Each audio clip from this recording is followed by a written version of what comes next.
দেখুন এখন পোলাওয়ের রান্না হচ্ছে ইয়ামি পেঁয়াজে লাকড়ির চুলায়। এটাকে কষাচ্ছি। মাঝে মধ্যে এরকম পিকনিক ছাদের মধ্যে আমরা করি শীতের সময়। আরও অনেক রান্না ইনশাল্লাহ নিয়ে আসবো আগামীতে।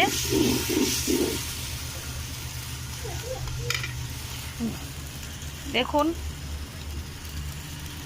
আসসালামু আলাইকুম বন্ধুরা। দেখুন আজকে আমাদের মাটির চুলায় রান্নার পরিবেশটা।